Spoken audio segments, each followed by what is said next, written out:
I'm looking for you, you Occupy freaks with your glitter bombs. Bring it on! Bring on the glitter. Everything has changed.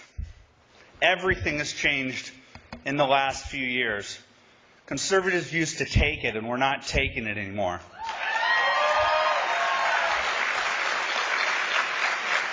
Just today, as I was planning one of my stupid, silly, funny tricks, I didn't have to because I got word when I was doing a radio show today that 200 of us went out to the Occupy people to stand toe-to-toe with them to say we are here and we're proud to be conservative and we're not going to take your... I didn't say it. I'm on TV right now. I'm a respectful conservative and my mom is watching. It's over. It's over. Right now, my Twitter feed is already calling me a big fat homosexual. Hello, children at home. No, your dad's not gay. That's how the left rolls. Everybody asks me, why do you retweet? Hey, why do you do that? I can't tell you how many people I admire. And in fact, there's almost no one in the world who I respect more than Hugh Hewitt. And he took me aside the other day and he said, I don't think you should be doing that, Andrew.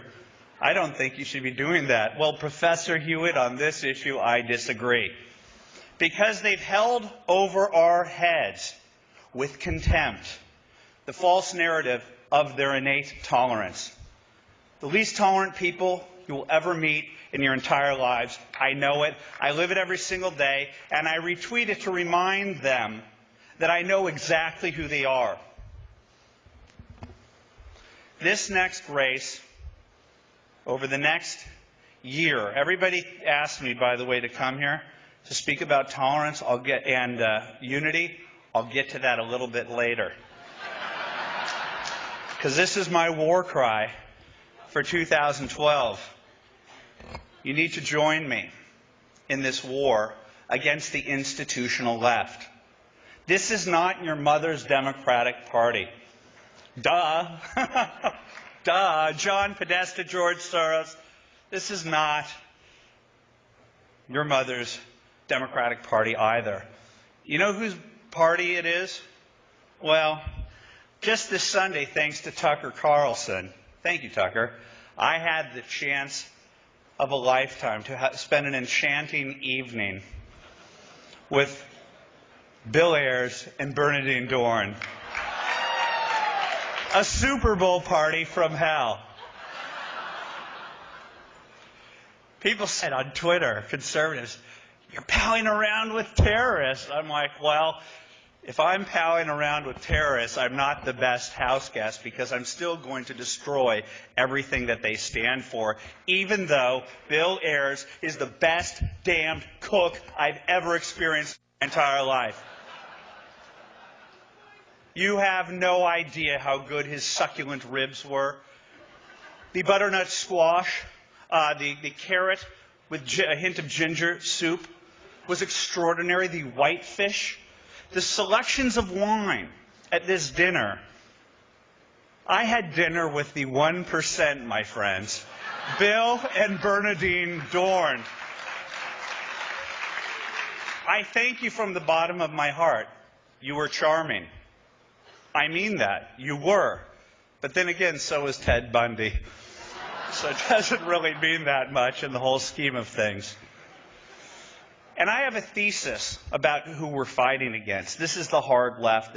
I thought when I graduated from college in 1991, I thought that ponytail that I left in my humanities class, that silver ponytail, was just going to retire in the shady acres of academia and go on. I had no idea that these people were absolutely serious about the malarkey that they were teaching me, the post-structuralist, politically correct garbage.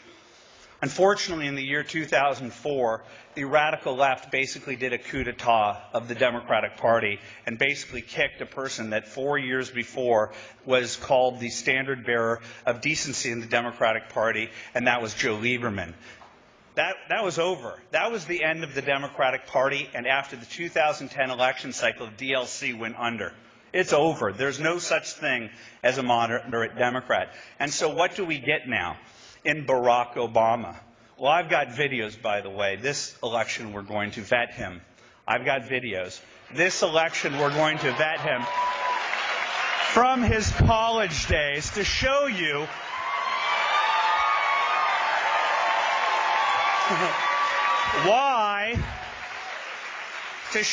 why racial division and class warfare are central to what Hope and Change was sold in 2008. The videos are going to come out.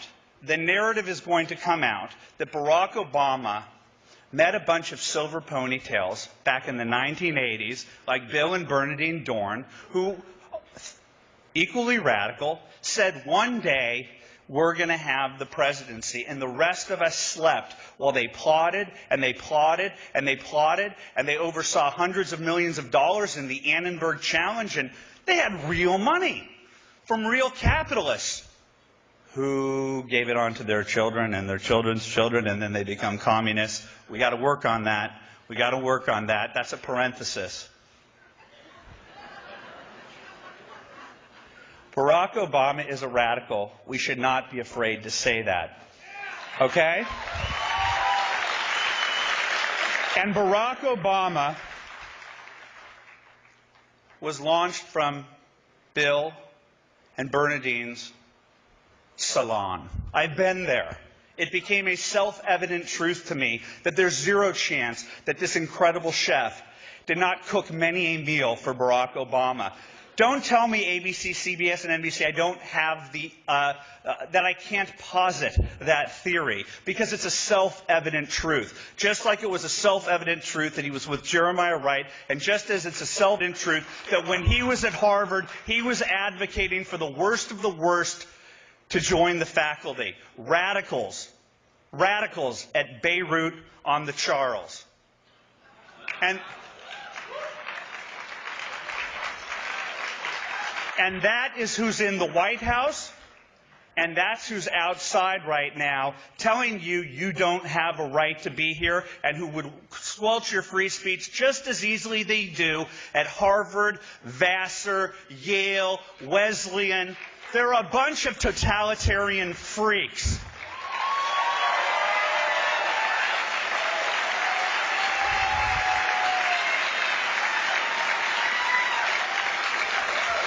And they pal around with our friends in the mainstream media. I always thought that the people in the media leaned to the left. I always thought that my neighbors in the media leaned to the left. But when they act like a provost at a politically correct university and tell people to shut up, I don't think that they're no longer can they be called objective journalists. They're playing for the other side. They've been part of demonizing good and decent people. They tried to defeat the Tea Party, and when they failed, just like their desire to create a Rush Limbaugh and it failed at Air America, they want what they can't have, and they try to recreate it. They wanted their Tea Party, and what did they create? They created the Occupy movement. What is the Occupy movement, you ask? It's a natural, organic group of people. You've never seen these people before in your life. Wait a sec. These exact people protested against you at the GOP Welcoming Committee in 2008, and two of them were arrested for planting Molotov for trying to use Molotov cocktails against the police. The radicals against the police, the radicals against you, exactly like Occupy, the same exact people. These are the same exact people that organized Camp Casey at Crawford. That was Occupy Crawford. These are the same exact people that went down the highway at the exact time at the end of the summer when Katrina happened. That was Occupy New Orleans. It's the same radicals. They've been in your life since Senator Obama became part of your vocabulary. They are at war with you. And they attack you, and they throw eggs at you. And guess what? The media looks the other way. You're domestic terrorists, you know. Janet Napolitano warned me about that. Yet when this group emerged, what happened? They exhibited traits that I'll probably get worst person of the year on a certain show. I don't even think that certain show exists anymore, so that's a dated joke.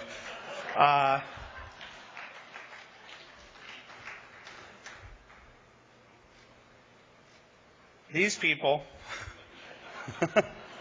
they drive me a tad mad.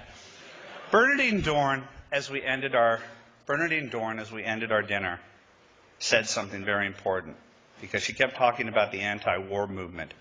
In other parentheses, she also said she listens to ESPN's Mike and Mike, end parenthesis.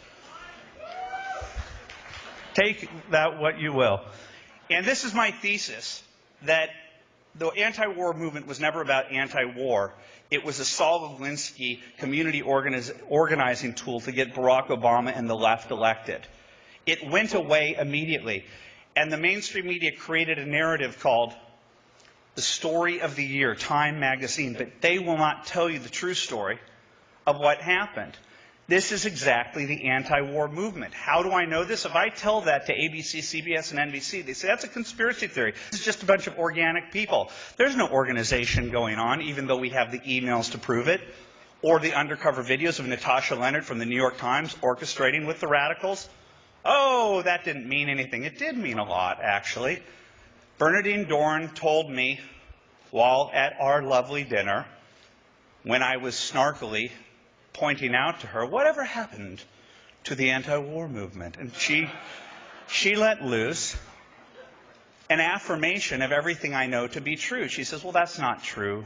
It's more or less that's what Occupy is. That's exactly what it is. The mainstream media refuses to tell you that these are the same shock troops that have been shocking us, pointing their fingers at us, trying to instigate riots with the police. These people are the definition of un-American. So you want a unity speech? You want a unity speech? I'll give you a unity speech. I don't care who our candidate is, and I haven't since the beginning of this. I haven't. Ask not what the candidate can do for you. Ask what you can do for the candidate. And that's what the Tea Party is. We are there to confront them on behalf of our candidate. I will march behind whoever our candidate is, because if we don't, we lose. There are two paths. There are two paths. One is America, and the other one is Occupy. One is America, the other one is Occupy. And I don't care. Along the way, and I'm not a candidate, I'm never going to be a candidate, I'm just a goofball from Los Angeles who wears goofy shoes, promised people I would shave, didn't, promised to take a shower, I got too caught up talking to everybody, and here I am, kind of a mess, but kind of excited to be here. Because over the last 3 years, I've realized that the Republican Party and the conservative movement is not what ABC and CBS puts on the screen. They try to portray you in the worst possible light. And when I walk through CPAC, or I travel the United States to meet people in the Tea Party who care, black, white, gay, and straight, anyone that's willing to stand next to me to fight the progressive left, I will be in that bunker. And if you're not in that bunker because you're not satisfied with this candidate, more than shame on you, you're on the other side.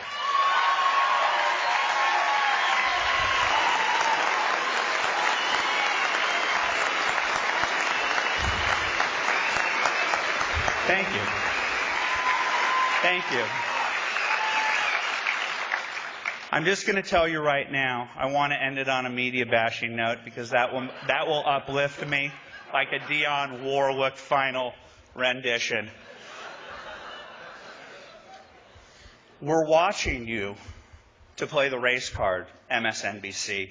We saw how you cynically placed the Reverend Sharpton in a position of absurdist power. This is Dadaism. I learned that in college, that they would allow for this guy to have a show. This is Dadaism. It's freaky. It's Andy Kaufman. It doesn't make sense unless you understand what they're doing. This is going to be the dog whistle election cycle. They tested him in 2011, so he and his pal Toure and that punk Tim Jacob Wise and Ed and Maddow can sit there and call everyone who's Caucasian racist. I heard it. I used is instead of are. He's a racist. That's a dog whistle. Ignore it when Congressman Rand does it against Allen West. No more. We're going to go after you. I bought a dog whistle. I bought a dog whistle factory, and I'm giving you dog whistles. And we're going to listen to every word that comes out of your mouth, and we're going to hold you to the same standard that you hold to us, which is an impossible one, and you're going to have a hell of a time in 2012 because America has finally awoken to your Saul Alinsky bullshit tactics, and we're coming to get you. Thank you very much.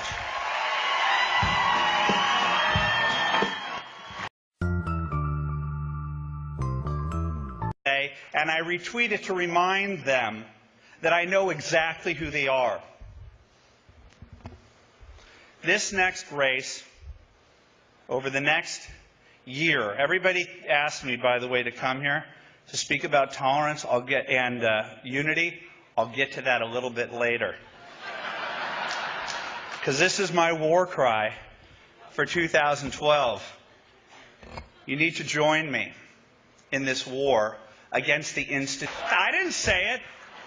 I'm on TV right now. I'm a respectful conservative and my mom is watching. It's over. It's over. Right now, my Twitter feed is already calling me a big fat homosexual. Hello, children at home. No, your dad's not gay. That's how the left rolls. Everybody asks me, why do you retweet? Hey, why do you do that? I can't tell you. Is used to take it, and we're not taking it anymore.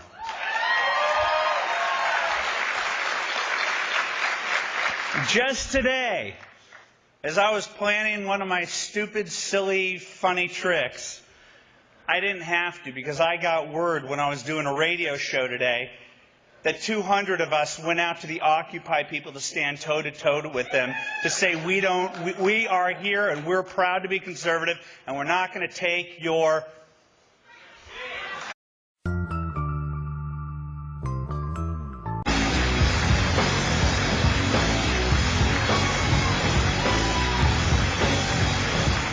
I'm looking for you, you Occupy freaks with your glitter bombs. Bring it on! Bring on the glitter. Everything has changed. Everything has changed in the last few years. Conservatively, how many people I admire. And in fact, there's almost no one in the world who I respect more than Hugh Hewitt.